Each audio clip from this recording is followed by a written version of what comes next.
Hello, I'm Gary Dennis Jr., and I don't understand why things happen here. I'm living in Wallace.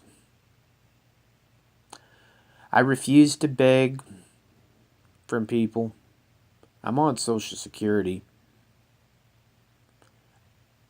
and I'm twisted in my head. I go to bed, there's nightmares. I I jump at the slightest sounds. A bang will send me scurrying, or a crashing noise will send me scurrying. And I battle these feelings in the wintertime too. I know I'm bipolar. I have PTSD.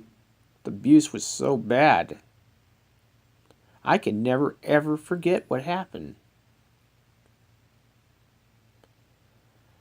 And I know I've been told to forgive people because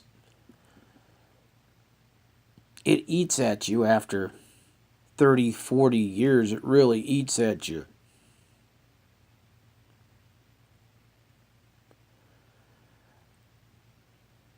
I know I'm alive because God wants me to live.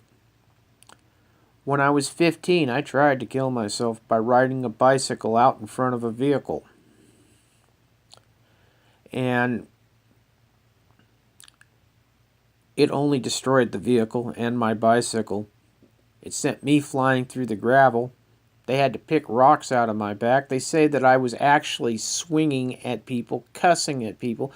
I have no memory of being hit. All I have a memory is waking up in bed at my foster home and asking why I was so sore. That's the only memory I have of that. Then again, I tried again in Germany after I'd been through so much stress. Actually, I owe my life to a lieutenant that stopped me from doing slashing and dashing my own wrists. And I stayed with my father, which was a big mistake, back in 2001 because he caused a lot of damage when I was a kid. Mental damage and emotional damage that nearly killed me because I tried again, but again there was another intervention. The skin tightened up on my wrist so tight that I could only scratch myself with a razor blade. I went up for about 2 weeks up at the Sacred Heart Hospital, and they let me out. I was put on Social Security back in 2002. I've been on Social Security since 2002 because of my disabilities. I worked very hard before I was on Social Security. I started at Large Mountain, Oregon State Park. I did maintenance when I was 14 years old.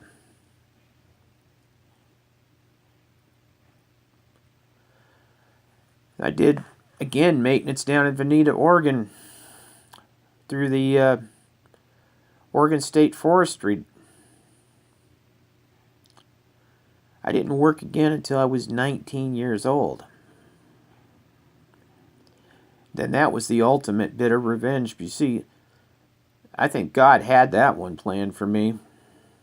Because, you see, I used to tease kids when I was much, much younger that were much more unfortunate than me.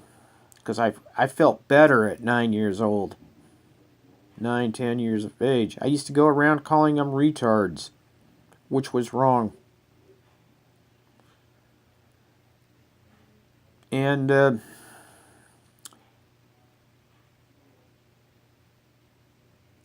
that was just plain wrong because I was forced to work with them from 84 up until about 92.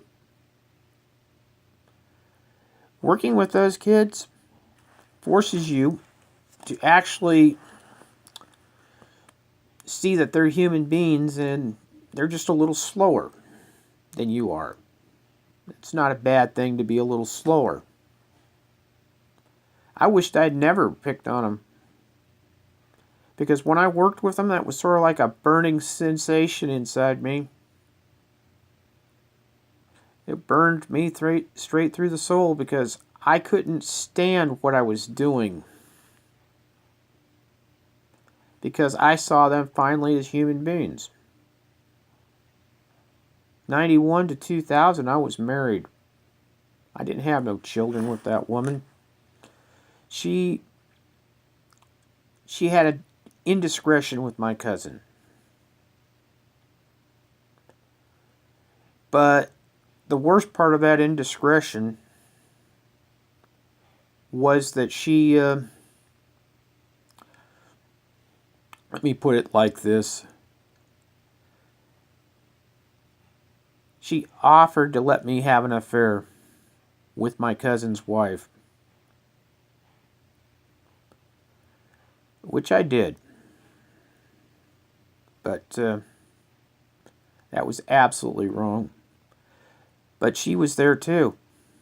She was right there. I felt so guilty, I put an end to it.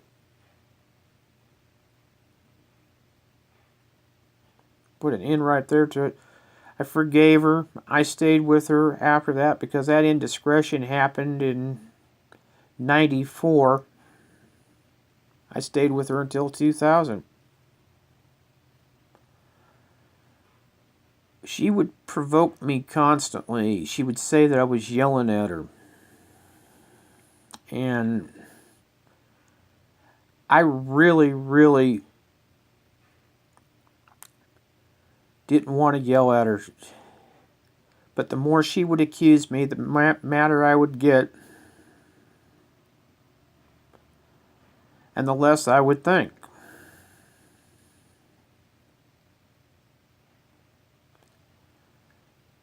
I begged her not to just to stop provoking me. I loved that woman. I really did. But I really don't think people really know what love is until they've lost it.